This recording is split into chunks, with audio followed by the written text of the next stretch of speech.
So good evening, everyone, and welcome to the second round of this year debate championship. Today we have the Lion Kings as the proposition team against the Mangino debaters as the opposition team. And the motion that is going to be debated is the following one. This house regrets the internet. But before we start, let's present ourselves, starting from the proposition team. So I invite the proposition team to present themselves. Who is the first speaker? Good evening. Good evening. I'm Martina, the first speaker. Good evening. I am Luca, the second speaker of the proposition team.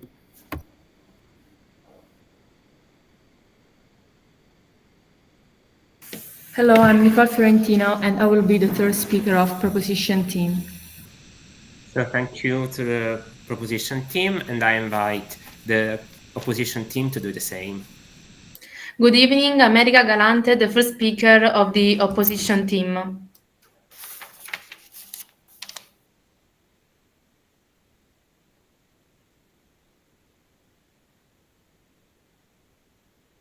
And the second one is? Francesco Venosti, and I'll be the second one. Yeah.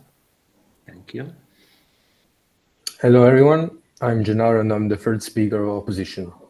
Okay, thank you, everyone. And now it's time to present the judges. Starting from me, I'm Luca Micone, and I'm the chair this evening. And I invite my colleagues to do the same. Hello, I'm Nadia De Santis, and I'm a judge here. Good luck to both teams. And I'm Flora Benvenuti, and I will be your judge. And let's hope to have a very good debate. Good luck to all of you. Thank you. And now I think it's time to start the debate. So I welcome to the floor the first speaker of the proposition team. Today, we're discussing the motion, "This House regrets the Internet." Before proceeding, allow me to define the key terms of this motion.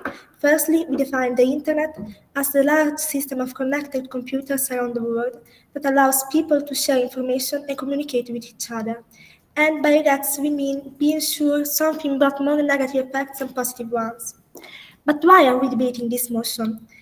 When it came out, the Internet changed the course of our lives forever. Since it was popularized in the 90s, it became a part of all our lives, so much so that it's used in all fields, and many couldn't even imagine a world without it.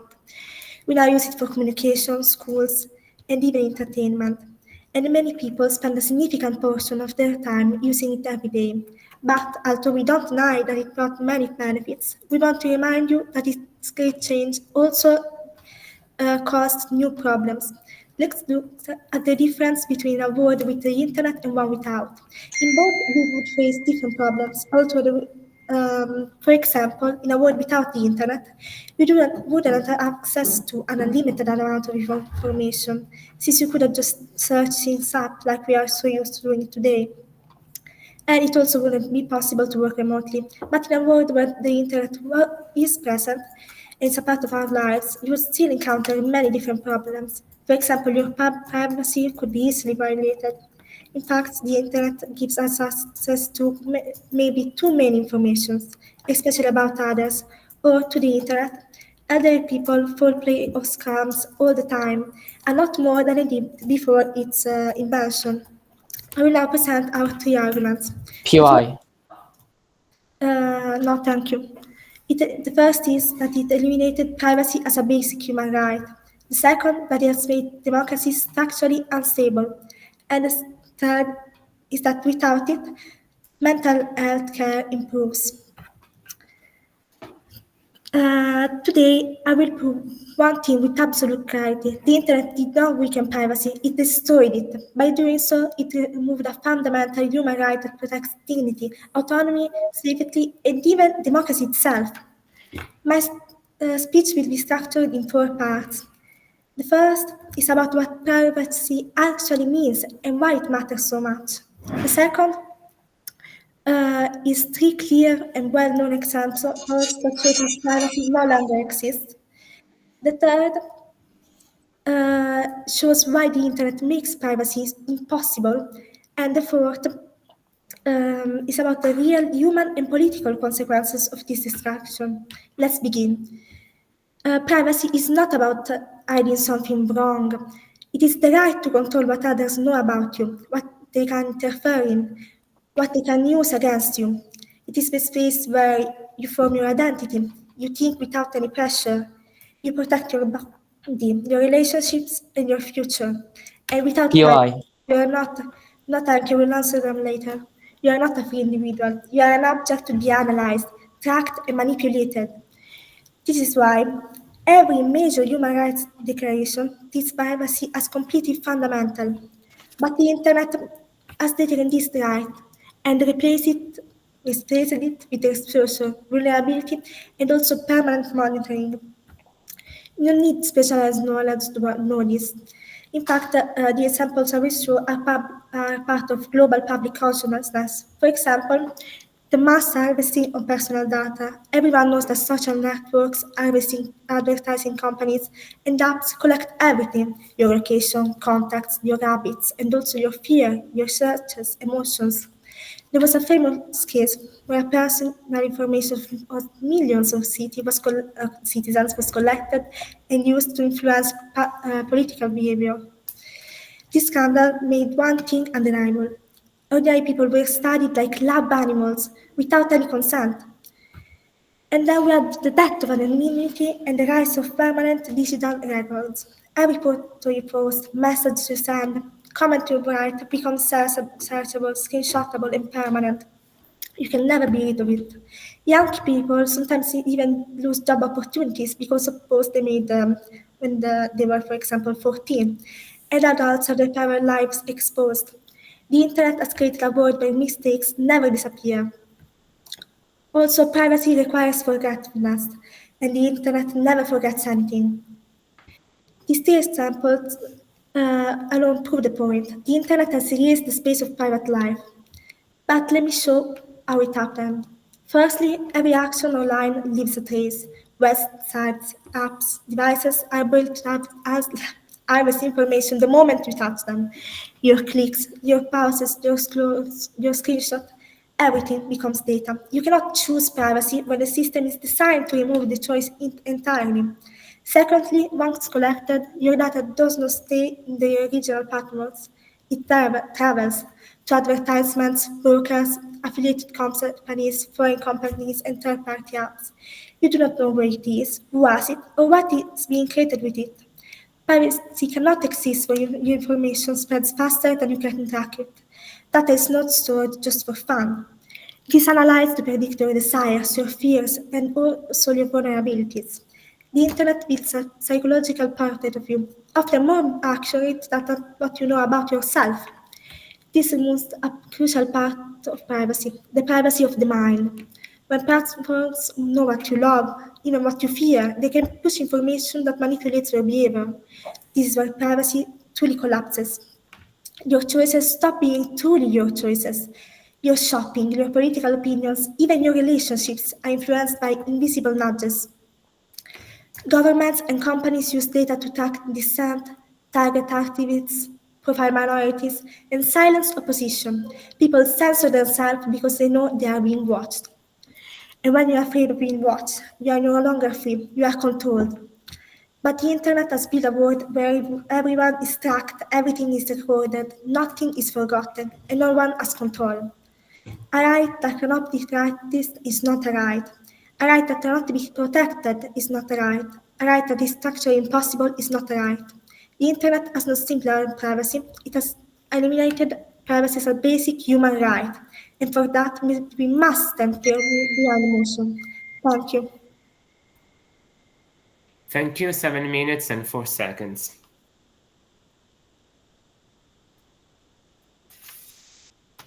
If my fellow colleagues are ready, we move on. Okay, so I welcome to the floor the first speaker of the opposition team. Just me a second to clear my ideas.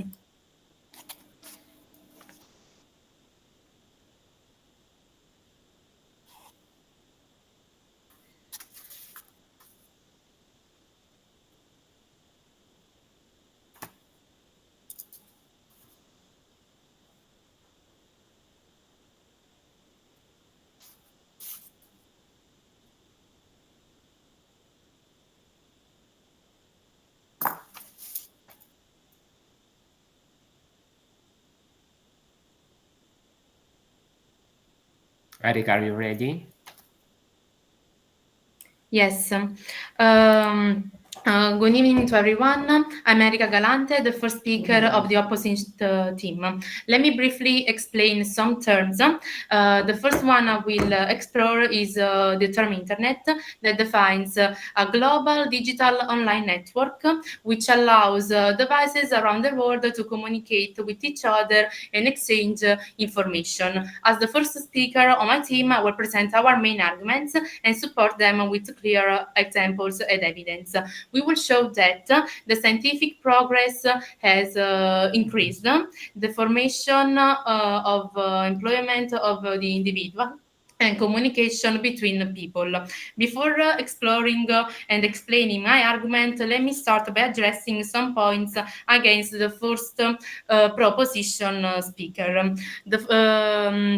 The opposite team say that the privacy is violated online, but I think that the main causes are that isn't the internet, but that people decide what to do. So that's the human behavior, not the internet as the technology. When privacy is violated online, it's because companies collect too much data, governments don't regulate enough, because I think that there should be online controls from the police, and users don't take basic precautions. So I think that it isn't the internet as a technology default, but it's the human behavior, because just like cars don't create accidents, bad drivers do. So the internet doesn't destroy privacy, irresponsible actors do.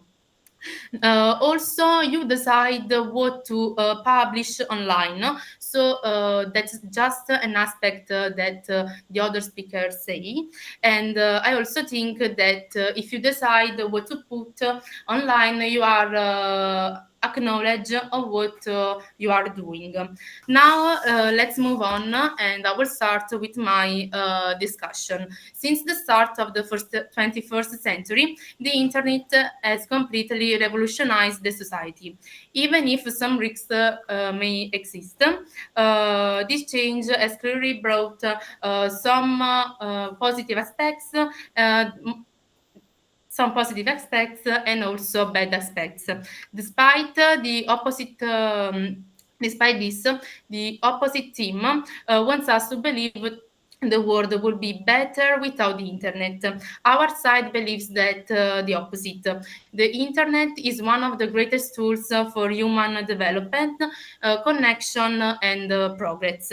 Now, let's start with an example. Let's imagine there is a global pandemic and two scientists, one that use... yes.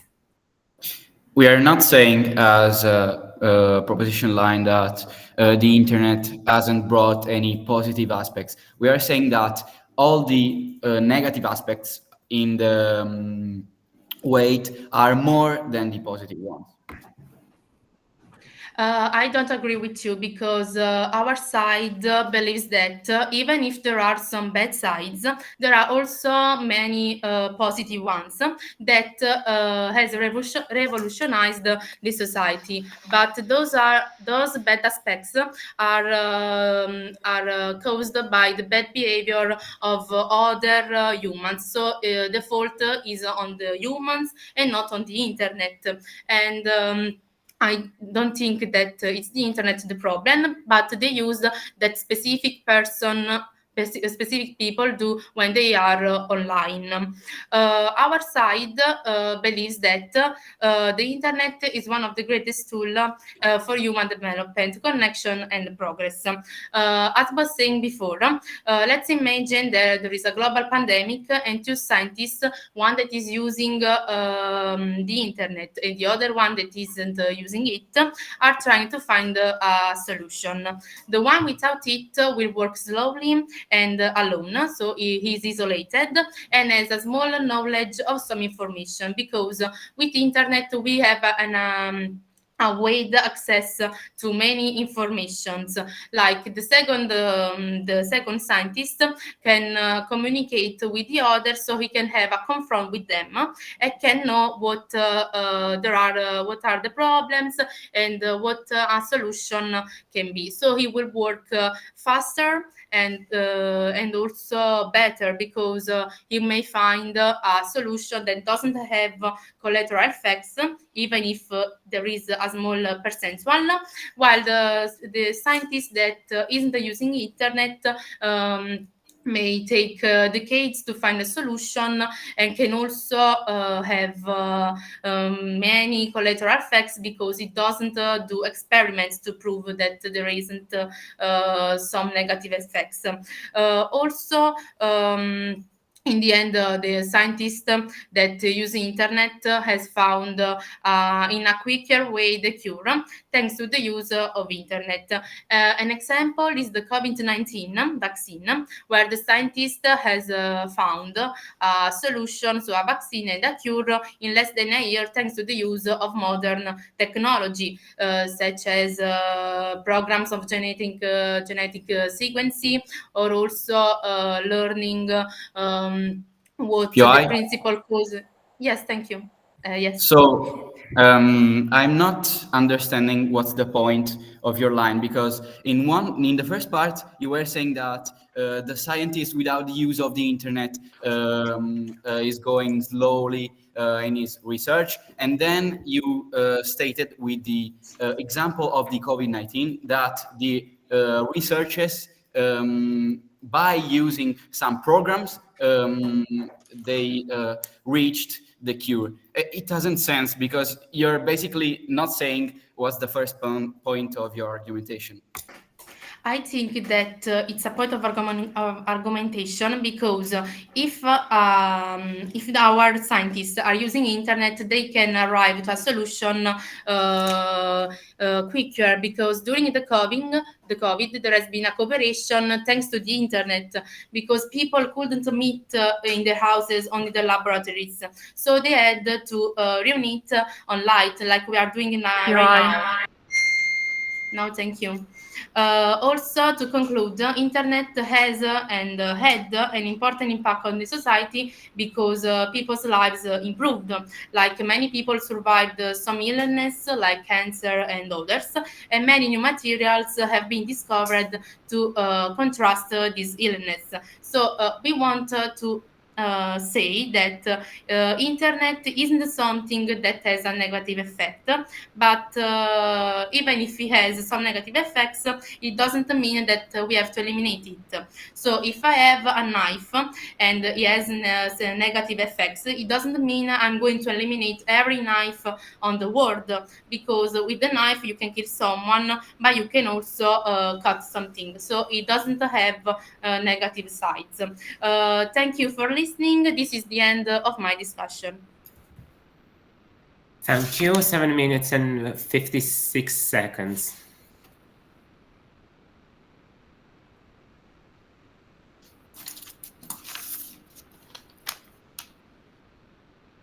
So if my fellow colleagues are ready, we move on. So I welcome to the floor the second speaker of the proposition team. Okay, can I have just a few seconds? Okay.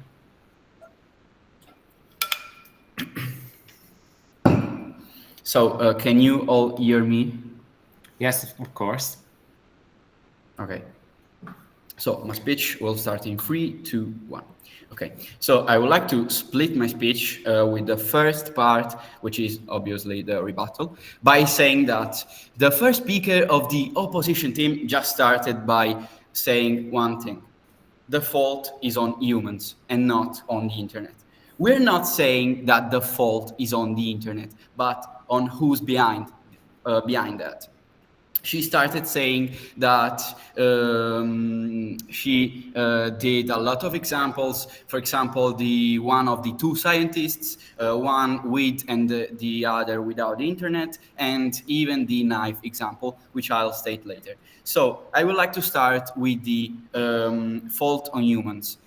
It isn't true, as I will say in my argumentation, that the fault is actually on humans. Yes, in part, because we know the humans are free to use the internet, to use the social medias, POI. to use everything. No, thanks, I'll take the POIs later. To use everything that involves this kind of technology. But it isn't the fault of humans. The fault is of the ones that are behind the internet, that want, for example, doing the example of the social medias, to take all the humans, the most part of the humans on the screens the most of the time. And then the second part of her speech was about the example of the two scientists, one with and the other without the internet. And she said the one without the internet is lower. So firstly, I don't think that a scientist doing some researches will like just go on the internet and research, because if he's a scientist, he should know much of the things. But saying that, it isn't true that the scientist without the internet is slower, because you are stating that without using internet, I will be slower, but with using it, I will be quicker. This doesn't sense, because then with the last part of your example, you stated that the faster one used programs and not the internet. The internet is a completely different thing. So I could use a lot of programs, a lot of technologies, new technologies, but just not POI. No, thanks. I'll take the POIs later. And then the knife example, lastly, that hasn't completely sense, because in this world we have a lot of things that are that have positive and negative aspects. We are stating that the negative aspects are weighting far more than the positive aspects. I would like to start with my argumentation. The first, it's about the internet that has made democracies structurally unstable. Not slightly weaker, structurally unstable. The foundation that democracies depend on, shared facts, accountable speech, trust in institutions, and fair political competition, have been cracked from within. I'll show 3 clear examples, explain the mechanism and the political consequences. Firstly, the 3 real-world examples. 1, targeted political manipulation. We saw a moment where vast amounts of personal data were harvested and used to deliver customized political messages to millions. These were not public arguments, but hidden psychological operation. Elections can now be shaped through private persuasion rather than democratic debate. 2, online hate turning into real POI. Yes. Aren't you aware that even before the existence of the internet, political candidates used exactly to make political proposals based on the private interest? So it's basically what you are saying, but without the internet. So it also exists. Okay. I got your point. And I'll state that with the rest of my argumentation. So what you're saying, it's basically that it's obvious that the politicians would like to join all the interests of the population. The point of our argumentation is completely different, and let me explain why by continuing. So, 2, online hate turning into real violence in several countries. Coordinated hate campaigns on social platforms provided that the narrative for attacks on minorities. The internet didn't just mirror hatred; it normalized and amplified it until it produced organized physical harm. This example shows that the internet-driven harms don't require sophisticated planning. They scale automatically. Now, the mechanism, the 6 stages that turn online speech into democratic instability. Stage 1, total data collection. Everything we click on fear becomes behavioral data. Stage 2, personalized persuasion. Messages become private and fragmented. Public debate disintegrates. Stage 3, algorithmic outrage. Platforms promote anger and division because that content keeps attention. Stage 4, parallel realities. Citizens receive incompatible facts, making collective decision impossible. Stage 5, inauthentic amplification. Bots and foreign actors distort what looks like consensus. And stage 6, impunity. Lies move faster than any correction, and accountability barely exists. Finally, the political consequences. Firstly, elections become contests of manipulation. When every voter receives a different tailored narrative, the electorate stops being a single informed public, and democratic legitimacy collapses. And secondly, trust in institution erodes. Targeted disinformation encourages people to doubt courts, scientists, elections, etc. And so, going on with my second argumentation, mental health in a world without the internet. In this debate, we must compare the two entire worlds, one shaped by the existence of the internet and one in which the internet never came into being.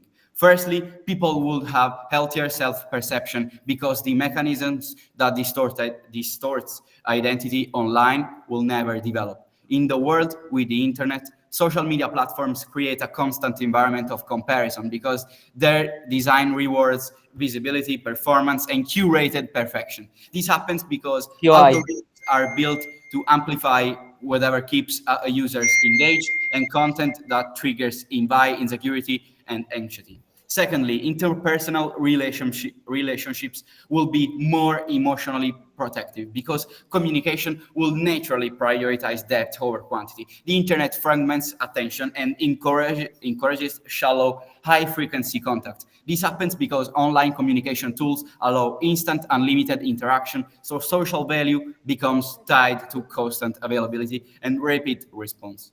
In a world without the internet, relationships will rely on fewer, more deliberate forms of contact. Friendship will be maintained through direct conversation, physical presence, or meaningful long-form communication, because the emotional cues of real-life interaction are richer and more empathetic. Conflicts will de-escalate faster, misunderstandings will reduce, and people will feel genuinely connected rather than superficially surrounded. This lowers anxiety. And then, concluding, a world without the internet is not a perfect world, but is a world where the most corrosive structural pressures on mental health simply never emerge. The mechanisms that drive anxiety, addiction, distorted identity, and social cruelty are not human inevitabilities. They are the direct consequences of the internet's architecture. Remove that architecture, and you remove the problems at their source. Thanks. Thank you. 8 minutes and 33 seconds.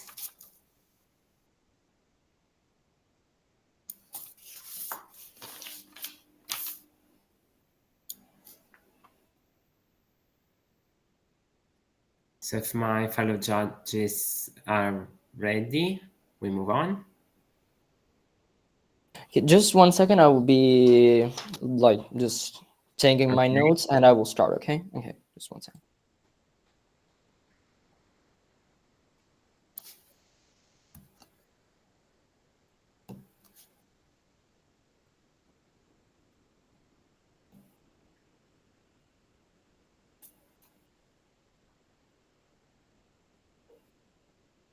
Okay, I will start my speech in 3, 2, 1.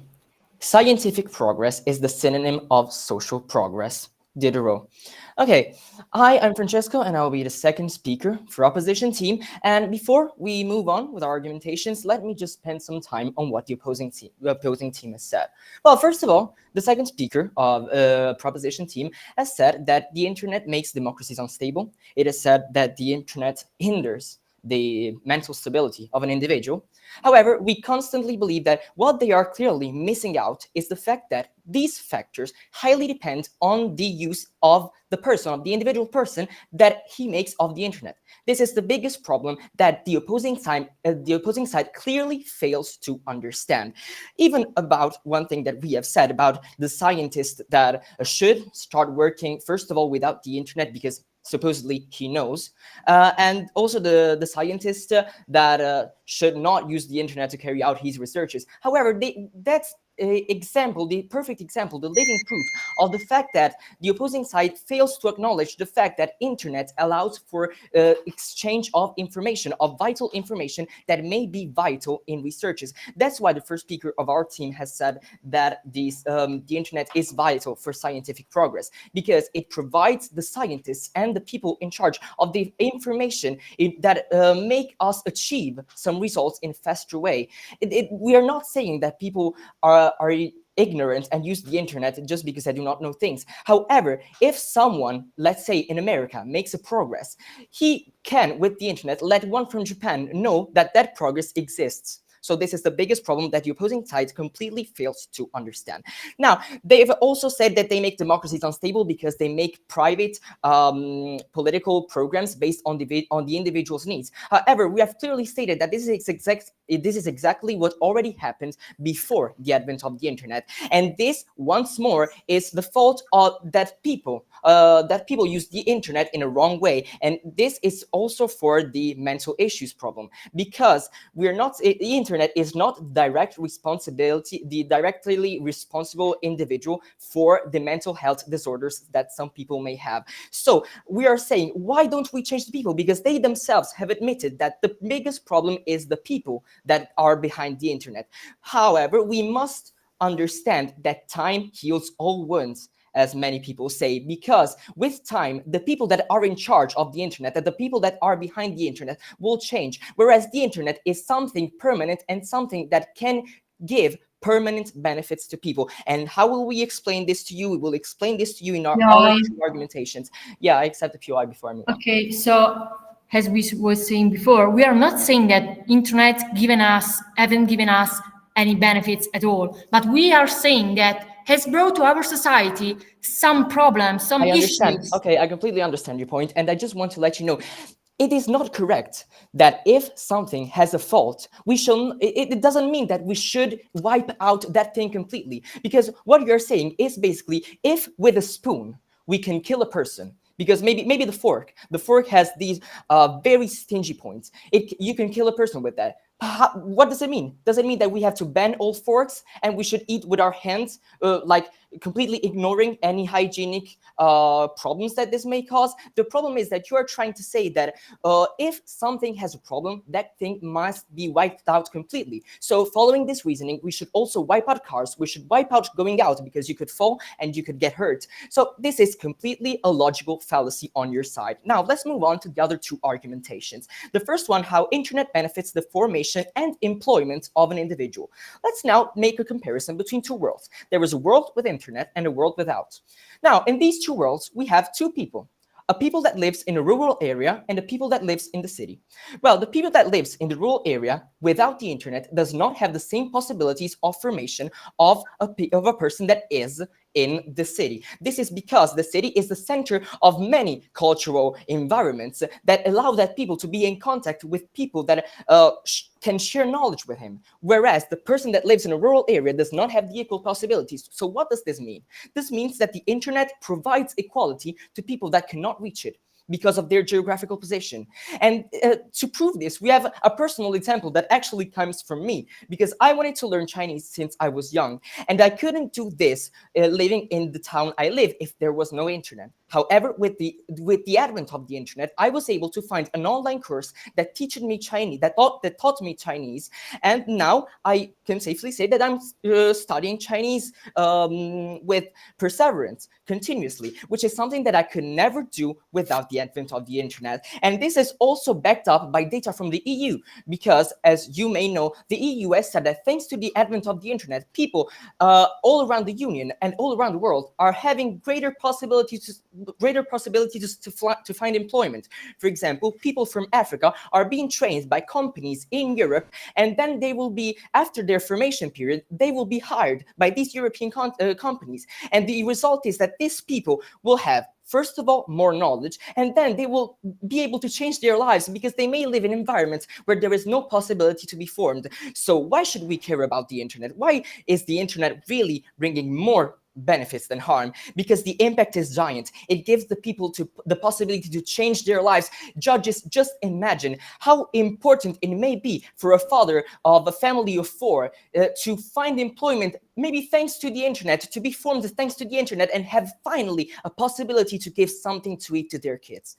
Now, let's move on to the third point, human communication. Well, they are saying that human communication is being hindered by the internet, because we're trying just to care about the surface, about the quantity over the quality of the interactions that we have with other humans. However, I must say that this is not correct, because this, once more, as we are saying many times, depends on the use of the individual, on the propension that an individual has to use the internet. The biggest problem is this one, because on our side, we can say that the internet is not a risk. It gives us a plus. Why does it give us a plus? Because it gives people the possibility to create new bonds with people all over the world. So this, once more, enhances the cultural environment that we're trying to propose, because when you get in contact with people from all around the world, you have the possibility to broaden your mind, because judges, as you may know, culture broadens our mind. And then, as a second point, we are able to keep the existing bounds amongst people alive, even if these two people have to go separate ways for any reason. For example, if there is a person in Italy and the two peoples meet, and they are very good friends, and then one of these people has to go abroad to work, thanks to the advent of the internet, of this system of communication, this digital network, that person has the possibility to keep contact with his friend abroad. So that's why we're saying that the benefits greatly outdo the damages that internet might bring. Because in the long term, this is what counts. It counts the benefits, the scientific progress of humanity, the possibility of individuals and of society to progress. So we're facing this problem on two different sides, the individual and the society. We're saying that benefits outdo the harms in both situations. And this is why we just have to trust the process, to take time, even if there are people that may be people behind the internet that make these harms real. Time will wipe these people out, and the internet will be permanent, and we will be able maybe one day to enjoy internet without harm. I'm not saying that this will happen, but it could. So that's why I am proudly a member of opposition team, and I've concluded my speech. Thank you all for your attention. 8 minutes and 19 seconds.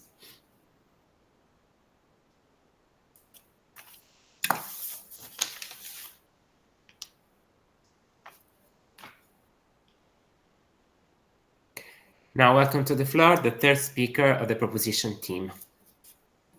Hi, good evening. So I just wanted to warn you that since I'm having some issues with my computer, I will be talking from this one.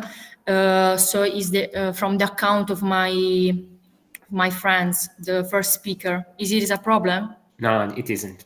Okay, perfect. So can I start? Yes, of course. Perfect. So my speech will start in 3, 2, one. Panel, today my job is very simple because I'm going to burn the opposition case to the ground and show you that in every word, our and in theirs, in our best or worst case scenario, we win this debate by miles. Because opposition want to sell you a romantic fairy tale about internet, that internet is equal to progress, connection, equality, and I will prove that every single one of those claims is false, fragile, and fundamentally misunderstood. But let's go point by point. So opposition tells you that internet increased scientific progress. That is firstly false and also irrelevant because this argument collapses under its own weight. Science has progressed for centuries without the internet. Electricity, no internet. Vaccines, no internet. Space travel, engine, surgery, all before the internet. Science progress through human intellect, not through Wi-Fi. What their internet actually increase is misinformation, not knowledge. For every scientific paper online, there are millions of fake cures, conspiracy theories, anti-vax posts, fat earth influence, miracle diets. If anything, the internet slowdown is scientific progress by polluting with noise. And for the COVID claims that they have said, these examples is totally irrelevant because the vaccine was made through technologies, laboratories, genetics, and global corporation, not because someone posted on Instagram or shared memes on it. And this is not the internet, this is biomedical science. QI. So it's a category error, not thank you. Secondly, they say that the government doesn't regulate enough, and that they, in their word, they should regulate it more. Because they say that the arms aren't from the internet, they are from people, and we just need more police and regulation. And I will give three responses to it. A, if our solution requires massive policing to function, then the system itself is broken, because a world that needs constant surveillance to stop people from harming each other through a tool is a world where the tool itself is the problem. Second, regulation proves our arguments, not theirs. Because if it needs enormous regulation to stop fake news, hate, data thefts, political manipulation, that means that the internet is naturally dangerous. Regulation. Nuclear reactors need regulation. When something is inherently unsafe, the correct response is not. Let's use it more, or the correct response is, this is exactly why we regret it. And third, it contradicts their own freedom narrative, because they say that the internet empowers people, then they say police should interfere more. You cannot defend internet freedom and police control at the same time. So their case collapses under its own contradiction. Third, the harms come from human minds, not internet. This is the most self-defeating arguments they've made, because it's a tool predictably, repeatedly, and structurally triggers the worst human behavior, and then the tool itself is the problem, because a flamethrower via a kidnapper isn't neutral.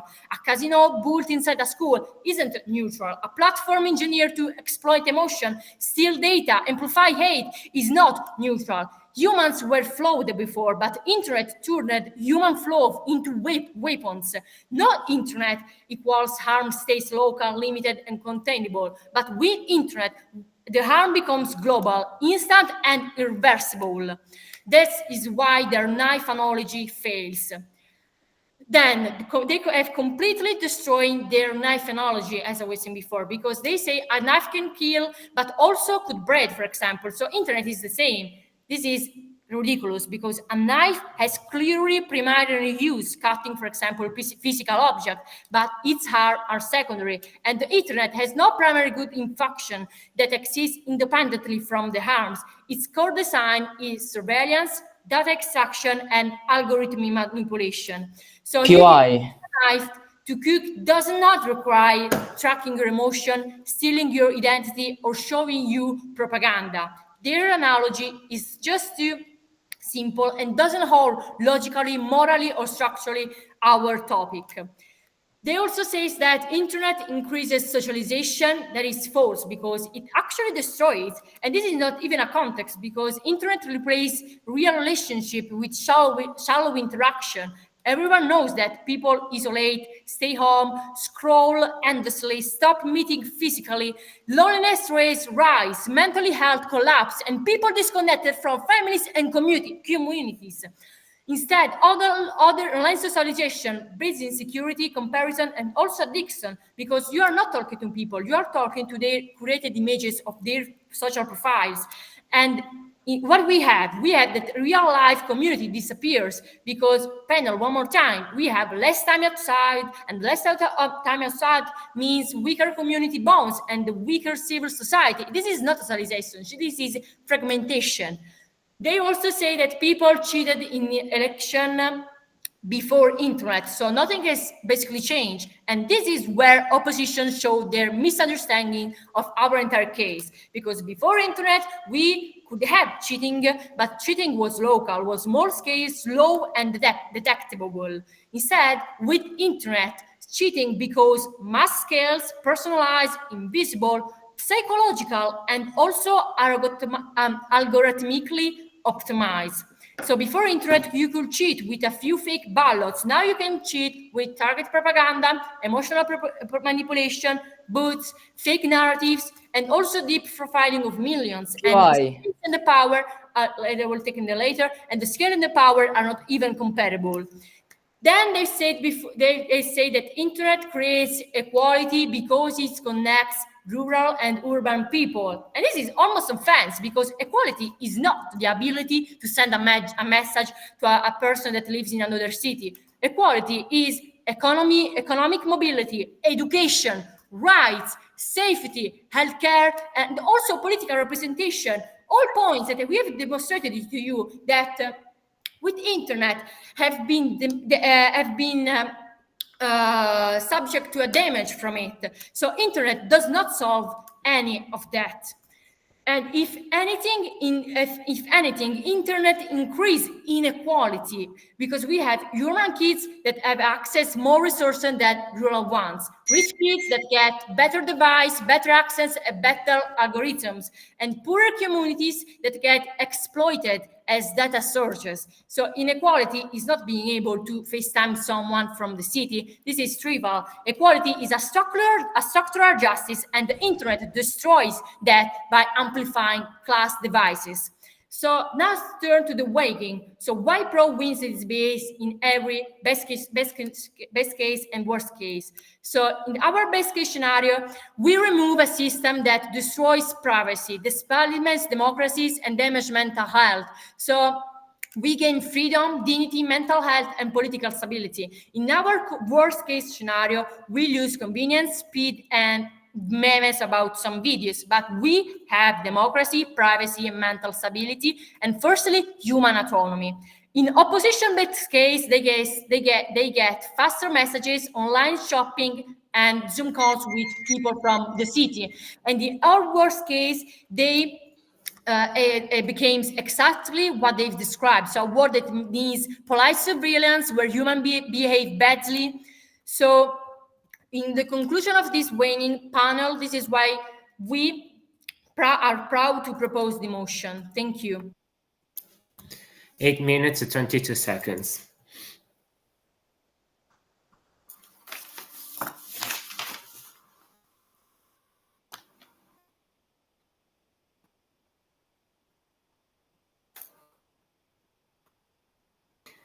So let's move on with the third speaker of the opposition team. Yeah, sorry, just give me 1 second, please. Okay.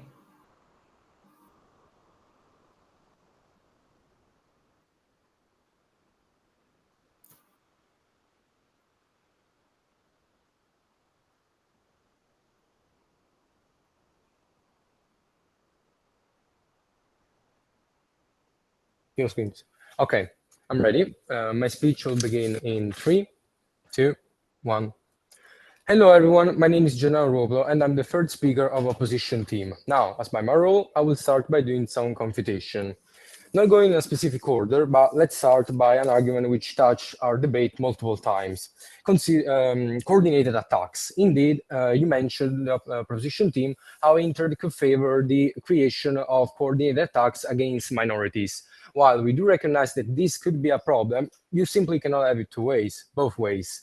One time, indeed, you mentioned, actually multiple times, you mentioned that Internet doesn't allow you to have full privacy, and as such, everything that is written on the internet not only gets stored, but monitored and shared with everyone who has the capabilities to see it. But in this case, you're saying that these coordinated attacks would be a problem with the minorities. What stops them or a government protecting those minorities from finding out about those attacks beforehand, as such, protecting themselves? It would just be a stupid game played by the attackers. Also, there was another argument which was very important to the debate. Here it is. You mentioned how people with resume internet spend less time outside. Now, you didn't mention any precise statistics, so we'll take you by your word, but we still need to remember something.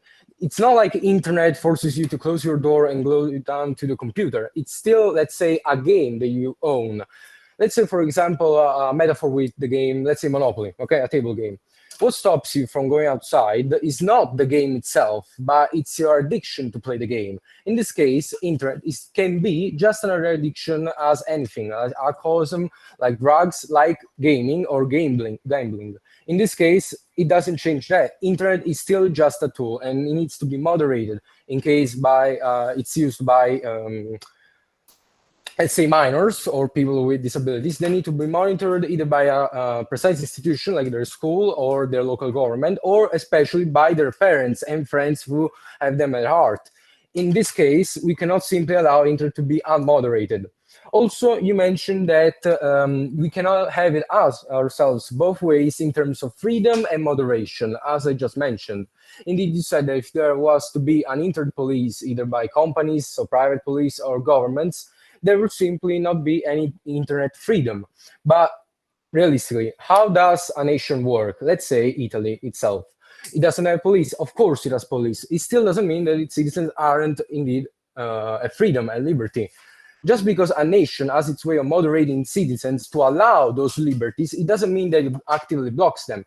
In this case, the internet police that can monitor from especially government agencies, especially the EU, allows the moderation and also the careful consideration that the liberties are protected, not they are restricted. Also, you mentioned the internet score is basically just stealing identity and data, but of course it isn't this case. Indeed, one of the first instances of internet around the world, the Foxtrot network in the USA, was developed with pure government position, with pure government values, which they wanted to use this internet that then evolved into the modern internet as a way to share information to better defend the United States of America during the Cold War. If that's stealing data, I don't know what is. Also, nowadays, internet, when it especially evolved during the www bubble, simply doesn't have a definition. We can define it on a literal level, but we cannot say that just because there are phishing websites and websites that try to steal your identity, internet is just that. There are as many sites, if not more, that try to help you, maybe also for free, completely without any charge, than websites that try to steal your information. The first example that comes to mind is indeed Wikipedia, which is fully maintained by the people, has no ads, and its full point is to share information. Now, on the argument that it may be fully moderated by people and changed by people who present false information is another topic. Also, on the topic of fake news, which I just anticipated, we simply cannot say that fake news are a major problem of internet, because again, it needs to be moderated. If there isn't someone that can help to moderate the internet, in this case the parents, maybe to a minor, then it shouldn't be used. You also mentioned inequality, like if one can afford a computer, a smartphone, a device that can access the internet, even internet plans, then there would be he would be at a natural disadvantage, which may not be attributed to himself, but just his social status. In this case, we simply answer, okay, what's the other solution? Just removing the internet for everyone, so everyone has equal opportunities? That doesn't make sense, because we would remove, as we said by our three arguments, many positive sides, because we need to remember the internet has its negative sides, as there have been many POIs in the debate that wanted to explain this. We understand you as proposition team also believe the internet has good and bad sides, but we need to understand that the good side of the coin that is internet is more polished than the negative side. It's better represented and it's also better used. We cannot simply throw out the coin because one side isn't as great as the other. Then also, there were problems talked about privacy, which was your first argument, if I'm not mistaken. When you mention privacy, you mention again in the first speeches how basically there is no freedom because internet at its core tries to steal your data.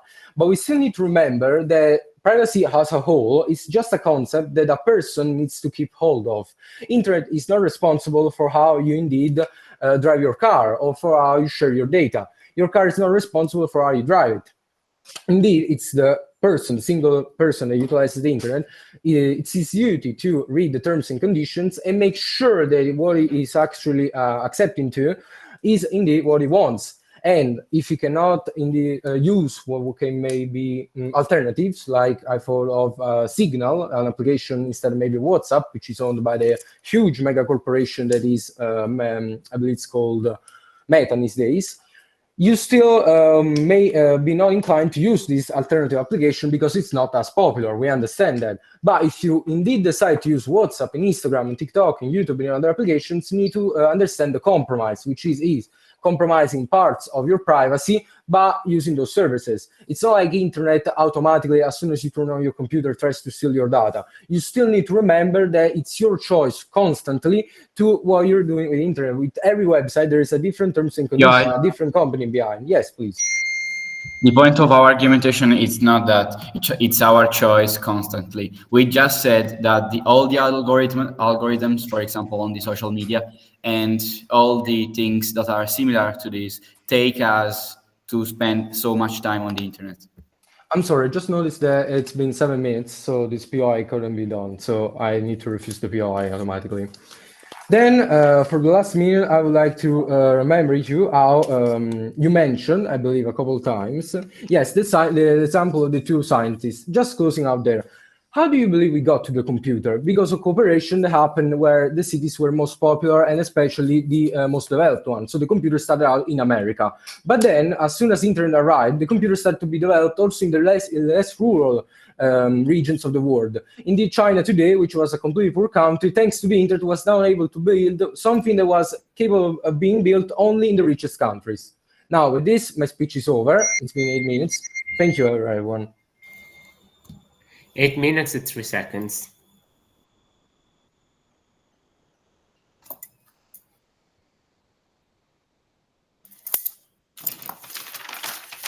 So let's move on to the reply speeches, starting from the opposition team. Okay, just 1 second to clear out my ideas and I will start. Okay.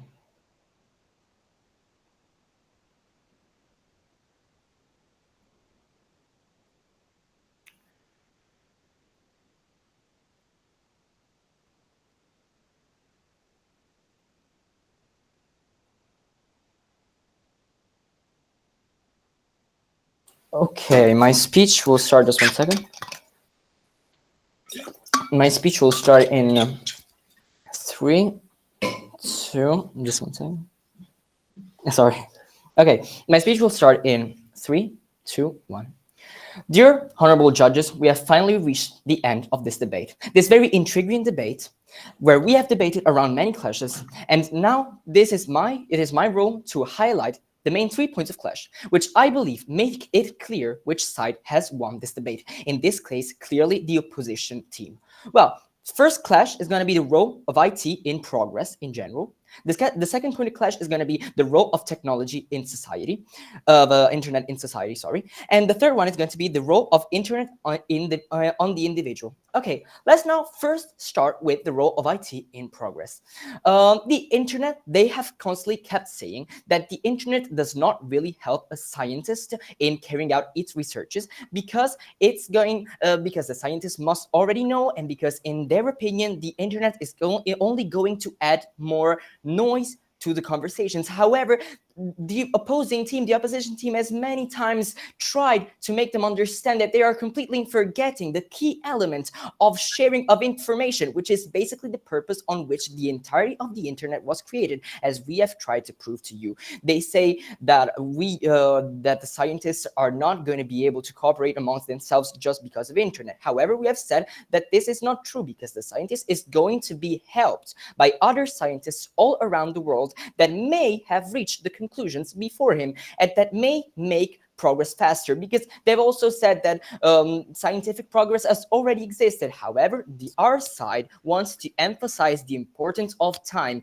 because the same effects can be achieved in lesser time. Now, let's move on to the other point of clash, the role of internet into society. Well, they kept saying without clear argumentations and mechanizations that internet only does one thing, which is basically in a political scenario augmenting polarization. However, we are trying to make them understand and make you judges be enlightened by the fact that politicians were already doing these kinds of things before the advent of the internet. What they're basically keeping to try to do is putting the blame on the internet or on the people that are behind the internet, whereas we have tried to explain to you many ways through clear step-by-step argumentations that it is first of all not the fault of the internet, and even if it is the fault of the people that are behind the internet, we say once more that time will do its role, will play its role, and in the end we will have a safer internet without the problems that may be created by people that are behind the internet. They say that internet eliminates privacy, whereas once more we say it's the fault of the people in charge. The third point of clash is going to be the role of the internet on the individual. They say that the individual is going to be negatively affected by the internet, because they say communications are going to become false, they're going to become a mask, the person is going to become mentally unstable. However, we have tried to prove to you that the internet was not created with this purpose. The internet is a plus to make more people interact with even more people. And what they have never attacked is the fact that a man with the internet can completely revolutionize its life. Completely, it can be formed, it can get a job, and it can give to something to feed to its children and its family. That is why we want to picture exactly two worlds, a world where there is internet. There may be problems, there may be people that use the internet in a bad way. However, we are trying to make you understand, we're trying to enlighten you on the fact that internet clearly helps many people. The benefits, long-term and short-term, of the internet greatly outdo the harm that it may cause, whereas a world without the internet is a world where progress may be constant, but can be stalled, it can be slower, where people do not have the same possibilities to succeed in life. And that's exactly why we're trying to prove to you that opposition team has clearly won this debate, because we stand for human progress, a human progress. And please, by making your decisions, please take into account the countless lives that are going to be affected by the internet positively. Thank you, and I'm proudly a speaker of opposition team. I've ended.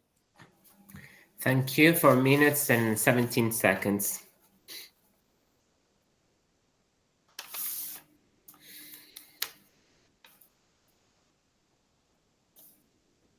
Now it's time for the propositions team reply. Okay. My speech will start in 3, 2, 1. Okay. Judge. At reply, we step back and answer the only question that matters. Which world, with or without the internet, produces fewer structural risks and more stable society? Throughout the round, proposition showed that the internet magnifies human flaws to a level that democracies cannot absorb. Opposition tried to claim that the problem is the human behavior, used a knife analogy, and insist that progress will slow down without the internet. None of that truly answers our core comparative. Let's start with the main column. The problem is humans, not the internet. This misunderstands the debate. Humans have always had biases, anger, and prejudice, but offline, those weaknesses are naturally limited by distance and accountability. Online, those limits vanish. One emotional post can reach millions. One lie can travel faster than any institution can correct it. The internet changes the scale and speed of human behavior, and therefore, the scale of political harm. So the question is not whether people are flawed. They always will be. The question is whether the internet turns ordinary human flaws into systemic instabilities. Our side proved that it does. In a world without the internet, the same flaws exist, but they cannot escalate into nationwide crisis. Their second point was the knife analogy. They said, if something can harm, we don't remove all of it, like knives. But the internet is not a knife. A knife can hurt somebody nearby. It cannot rewrite elections, erode trust in the courts, or radicalize thousands in a week. The internet is not a tool. It is an amplifying environment. It scales misinformation, outrage, and manipulation to levels no traditional tool can reach. Their analogy trivializes a structural threat. We don't regulate knives the way we regulate nuclear reactors, because the scale of risk is different. The same principle applies here. And third, their progress argument. They claim that without the internet, scientific collaboration will slow down. Even if that's true, slower science is not existential. Democracy is collapsing under disinformation is. Our world still has research, communication, and innovation, just at a pace that society can actually govern. Opposition wants you to prioritize speed over stability. We tell you clearly, a world that advances slightly slower but remains democratic is better than a world that races forward but cannot govern itself. Now, the comparison between the worlds. World with the internet, their world. This is a world where political persuasion becomes personalized manipulation, where algorithms reward over truth, where citizens live in parallel realities, and where harmful speech spreads too fast for democratic institutions to contain. Elections lose legitimacy, institutions lose trust, and citizens become targeted. And then our world. Information spreads slower and more evenly, so societies share a common factual baseline. Institutions retain authority because coordinated distrust is harder to manufacture. Manipulation remains local and manageable. Relationships and communities function without the constant pressure of algorithmic outrage. And when harm occurs, it is visible and repairable. This world is not perfect, but is stable, cohesive, and governable. At the end of the day, democracy requires shared facts, accountable speech, and institutional trust. And this is why proposition clearly wins this debate. Thanks. 4 minutes and 8 seconds. So congrats to both teams for this interesting debate. So now we're going to leave the room to discuss what you have done. And when we're ready with a verdict, we'll come back. So see you soon.